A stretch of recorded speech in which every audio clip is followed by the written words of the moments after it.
Good evening, my friends. Are you here for another story? Then grab a drink, a bite to eat, and settle in by the fire. For tonight, I have quite the story for you. Are you ready? Good.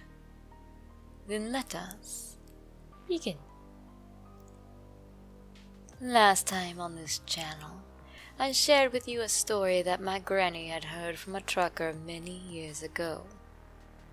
Tonight, we're going to move on to a tale from one of my great uncles. Josiah, as we'll call him, married one of Granny's sisters. You would swear it was he and not his wife who was related to my great-grandfather, because Josiah could spin a yarn as artfully as any tall tale his father-in-law could produce. When I used to visit him and his wife as a kid, he would never let me leave until he had told at least one creepy story. Now, I shall bring you one of his tales, the Panther. Great-uncle Josiah was a sheriff's deputy for many years. The rural town he lived in was very spread out, and he was only one of a handful of officers employed to cover what was basically miles of hilly woodland and farms. At some point during the early 1970s, the little sheriff's department began getting numerous reports of livestock going missing. At first, the lost cattle were thought to have been stolen by other mountain families, or perhaps taken down by wolves or coyotes that prowled the area. But then came the reports of farmers hearing eerie cries like that of a woman in pain. These men were questioned thoroughly. Did they find signs of an actual woman? No. But they found paw prints. Were the tracks that of a bobcat? After all, those were just as prolific as the wolves. The farmers all shook their heads.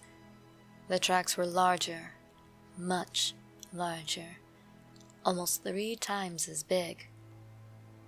Not only that, but there were clear blood trails where the livestock were dragged away. A bobcat might be able to drag off chickens, dogs, or even a crippled and sickly calf, but steers and heifers? And not only that, but the teeth marks on what remains they found and the claw marks on nearby trees definitely pointed to something far larger than a bobcat. A few of them caught glimpses of something long and shadowy slinking through their fields. To Josiah, this could only mean one thing. A panther was on the loose. Mind you, he wasn't talking about the usual idea of a panther, which is that of a dark-coated jaguar. No, he was talking about a melanistic mountain lion, a creature that, while sightings of it have been reported throughout the U.S., no one had ever come forward with hard evidence of such a creature existing. Still, while rare, footage of mountain lions have still occasionally been caught on game cameras in Josiah's region as recently as 2016. The reports of woman-like screeching rather than guttural growls and the appearance of a black coat also pointed to it being a melanistic puma, a veritable cryptid. Josiah was determined to find it. Together with a couple of his fellow officers from surrounding towns, and a few lifelong hunters he knew, they began canvassing the woodlands surrounding the farms where the creature had been spotted. It took several days, and despite evidence of tracks, scat, and the occasional remains of a deer or calf, it was obvious the creature was long gone by the time they showed up. Finally, on the 4th day, they finally found something. You see, much of the area Josiah was from was little more than hills and mountains. When in the summer, it is almost impossible to see very far unless you are at a very high vantage point due to all of the trees. However, as this was still early spring, Some of the trees had yet to grow out, leaving their spindly branches bare and revealing secrets in the terrain normally hidden during the warmer months of the year.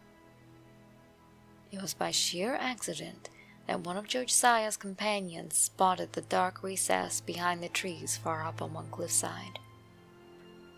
While it could easily have been shadowy from the way the rocks and tree trunks stood before it, they decided to check it out. Instead of mere shadows, they found the entrance to a nearly hidden cave.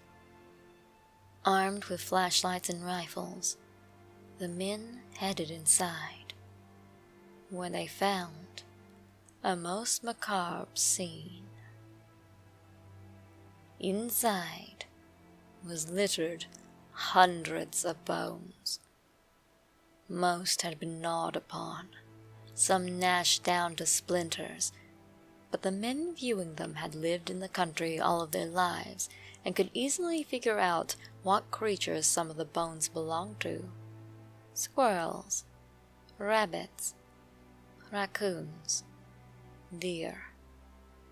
There were also several bones suggesting either foxes or small dogs, a few from what were likely the missing calves, and various other wildlife and poultry. As they were scanning the cave, however, there were a few bones that did not resemble any of the usual culprits of large game predators. Some, upon removing them from the cave for inspection, turned Josiah's blood cold. Those bones were human. Josiah's group searched the cavern, but were never able to find the panther. Even after setting traps and scouring the surrounding areas, they never caught it. And even though the odd sighting came in here or there over the next few decades, the mysterious creature never again resurfaced. What happened to it, you wonder? Well, there are a few possibilities. The most likely theory is that, after all the activity of the people in the region, it simply moved to a more remote location in the mountains. Another possibility is that, as bears and timber wolves were still prolific in the region, it could have met its end at the maw of other large predators. Still another guess is that the creature was simply old or weakened, and had come down from the mountains to seek less harsher climbs and slower moving prey until it finally passed away from natural causes. And what of the human bones found in the cave? I am not sure that information was ever released. After all, this was the 1970s in a small mountain community. If someone had gone missing, most people would have known about it. Even if the person had been particularly disliked, there would have been an obvious underlying tone of "don't mention so-and-so" around the families. Neither were there any reports in the region of missing salesmen, hikers, or tourists who visited the local state parks. It was always possible that a panther or mountain lion might have picked off a friendless vagrant traveling through the area. Also, while big cats are hunters, if they are desperate and there is a fresh shallow grave nearby, they might be willing to snag a human corpse. This theory led credence to the idea that the panther might indeed have been weak and sickly. Since there really were only a few suspicious bones, it was very likely that someone may have died out in the open, or dumped a body, and the panther merely got part of what was a convenient, albeit unappetizing, meal. In the end, all traces of those who the bones belonged to, and what happened to the panther, were lost to time. Though, even 40 years after this story originally took place, Josiah still swore there was a panther out there. He always cautioned us to be careful walking out in the woods at night, to never go alone if you could help from it, and to go armed if you did.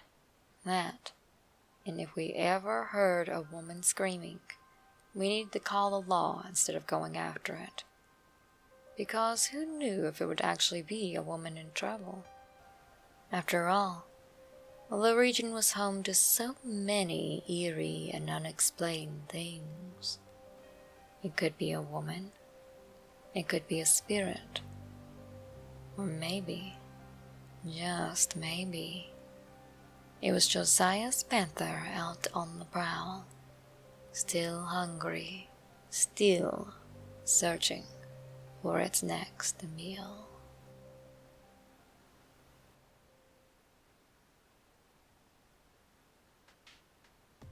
Of course, this is my great-uncle Josiah we're talking about. The man could spin a yarn as good as any, and I never could dig up much information about any potential panther-induced human killings in the region. Of course, if this story did happen back in the 70s in that small mountain area, then it is possible word never got out. There was only 1 or 2 newspapers in the region for many years, and while there's always a chance word might have been released and this is now on microfilm in a library somewhere, I have no idea if I could ever dig it up. Even if it didn't happen, my great-uncle's always been the man to love a good ghost story, and to love talking about his panther. So even if it is just a big fish story with cat claws and human bones, we can still all enjoy it. If any of you have any melanistic mountain lion stories, or stories about other cryptids you have seen, then please, by all means, share them with us in the comments below. I'm always up for telling a good story, so if you have a good one you would like me to read, please, message it to me. Thank you all for listening. Be sure to like, subscribe, and share this video with all your friends, and hit the notification bell. That way, you can catch your latest spooky fix the moment it comes out.